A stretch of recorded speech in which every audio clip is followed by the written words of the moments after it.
Bonjour à tous, donc aujourd'hui on se retrouve pour une nouvelle vidéo et donc aujourd'hui ce sera une vidéo coup de gueule par rapport à la situation que l'on vit actuellement en cette période de coronavirus, par rapport justement au comportement des gens. Pour vous donner un exemple, moi j'ai décidé de ne pas faire de courses plus que ce dont j'avais besoin, donc c'est-à-dire que sur les 10 derniers jours je n'ai fait aucune course.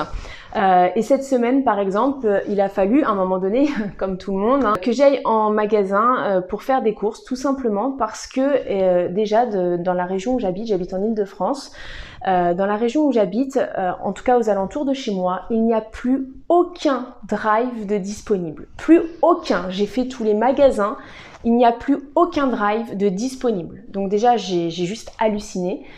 La première fois de ma vie, je me suis connectée sur un site internet, il y avait une file d'attente. On me disait encore 2 minutes pour pouvoir accéder au site. J'ai jamais vu ça de ma vie. Enfin, clairement, c'est juste... je savais même pas que c'était possible, voilà, pour tout vous dire. Donc voilà, déjà, première chose. Ensuite, donc, il a fallu que je me dise en tête, même si c'est pas ce que je souhaite, qu'il allait falloir que j'aille en magasin pour faire mes courses. Je préférais justement limiter les contacts et appliquer ces fameuses distances barrières, etc. Bon, voilà, clairement, c'est pas possible, donc je me suis dit que j'allais aller en magasin. Sauf qu'hier, une fois que j'ai fait ma petite feuille d'autorisation pour aller faire mes courses, etc., je suis arrivée dans les magasins à proximité de chez moi.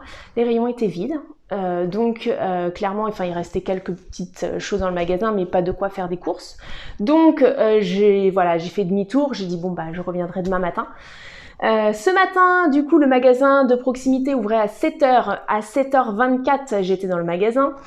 Et là, figurez-vous qu'effectivement, il y avait de l'approvisionnement, il y avait des palettes, il y avait, je crois, c'est un petit magasin de ville, donc c'est pas un hypermarché. Mais dans le petit magasin de ville, il y avait au moins 4 ou 5 personnes qui étaient en train de refaire la mise en rayon. Donc c'est déjà en temps normal, avoir autant de personnel dans ce magasin-là en même temps qu'il fait la mise en rayon, c'est déjà beaucoup parce qu'on se rend vite compte, voilà, c'était surchargé, il y avait des palettes dans tous les rayons, etc. Les gens, en fait, se servaient directement sur les palettes. Les gens n'avaient même, le personnel n'avait même pas le temps de faire la mise en rayon. Tout était sur les palettes et les gens se servaient carrément sur les palettes. Donc, il était 7h24, j'ose même pas imaginer à 11h ce qui restait dans le magasin. Voilà, clairement, après, je peux comprendre hein, qu'on ait la panique, qu'on ait la peur, etc. Mais moi, il y a quand même des choses, je comprends pas. C'est-à-dire que quand il y a eu ce phénomène qui est arrivé, effectivement, j'ai pu comprendre, voilà, les écoles étaient fermées pour 15 jours, on a annoncé le confinement, que les personnes se disent, voilà, bah, je vais faire mes courses pour les 15 prochains jours. Voilà, je peux comprendre que sur les premiers jours, il y a eu un petit peu d'abondance, etc. Mais au final, une semaine après, il y en a autant. Alors, je me pose la question, puisque théoriquement, toutes les personnes qui ont fait leurs courses il y a déjà 3-4 jours, elles doivent avoir le frigo plein, les armoires pleines. Enfin, je comprends pas, en fait, qu'il y ait autant de monde encore aujourd'hui. Donc, je pense que finalement, c'est le fait aussi de voir ces rayons vides qui, petit à petit, d'ailleurs, je l'ai vu sur des réseaux, des gens qui, au départ, disaient, ben non, faut pas céder à la panique, il n'y a pas de raison, etc. Et au fil du temps, il y a, bon, bah, je vais faire des courses parce qu'à priori, il n'y a plus grand chose, parce que finalement, on a peur aussi à un moment donné de pas pouvoir donner à manger à nos enfants, quoi. Donc, alors moi, voilà, malgré tout, j'essaye de rester rationnelle et de faire mes courses pour avec ce dont j'ai besoin. Je vais pas prendre 10 kilos de pâtes, c'est complètement absurde, je vais pas les manger dans l'immédiat. Voilà. Je le fais pas. Après, je ne juge pas encore une fois ceux qui le font. Je dis juste que du coup, pour des personnes qui, comme moi, restent raisonnables, à un moment donné, enfin, au fond de moi, j'ai quand même la crainte, à un moment donné, d'être pénalisée et de me retrouver sans rien le jour où j'en aurai besoin. Et je trouve ça, voilà, dommage. Voilà, sans compter que, voilà, quand on sort, on croise des gens parfois qui se croisent dans la rue, qui prennent le temps de parler ensemble, sans compter ceux qui se font la bise, etc. Enfin. Voilà, je me dis juste qu'il y a des gestes simples, rester chez soi, en gros, sortir que lorsqu'on a besoin soit d'une urgence ou soit de faire son plein de courses, et c'est tout, quoi.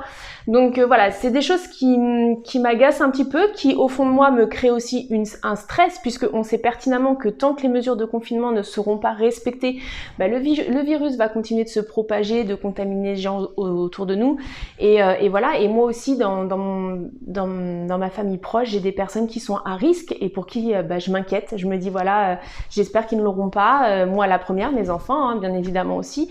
Donc voilà, donc tout ça, ça finit par quand même créer un climat de stress, d'anxiété. Je sais pas comment vous arrivez à faire vos courses, comment ça se passe pour vous ou dans vos régions aussi. Ça peut être intéressant d'avoir des témoignages de personnes qui sont ailleurs qu'en Île-de-France ou je sais pas, dans d'autres, des petites campagnes ou autres, voir s'il y a des choses qui sont un peu différentes. Je serais curieuse de vous lire parce que franchement, en tout cas, par chez moi, c'est plutôt inquiétant et stressant.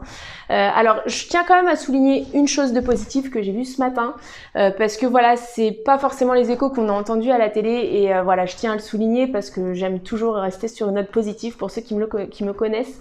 À côté de chez moi, il y a une grande place de marché avec une place en extérieur plus des halles fermées en fait, où il y a beaucoup de commerçants aussi, notamment alimentaires. Et il se trouve que ce matin, j'ai trouvé ça super chouette parce que la police municipale de la commune, en fait, a vraiment tout mis en place pour faire respecter les fameuses distances barrières.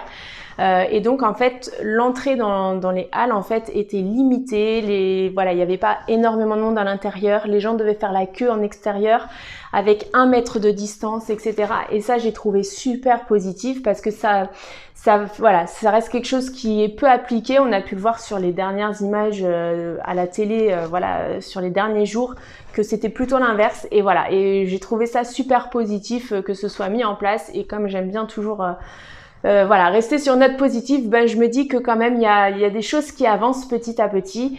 En tout cas voilà, j'ai fait cette petite vidéo en espérant que tous ceux qui, peut-être parmi vous, il y en a qui ont fait des rations, etc., vous arriverez à trouver raison parce que du coup, ça met en difficulté beaucoup de personnes. Il faut savoir que moi, je suis mobile, je peux quand même sortir, mais je me mets à la place d'une personne qui est vulnérable, qui sort en après-midi, qui se retrouve avec un rayon vide et qui va devoir ressortir une deuxième fois, donc s'exposer encore une fois. Voilà, donc c'est pour toutes ces personnes-là aussi qu'il faut penser. Voilà, j'espère en tout cas que vous êtes tous en bonne santé. Surtout, prenez bien soin de vous. Et puis je vous dis à très bientôt pour une prochaine vidéo.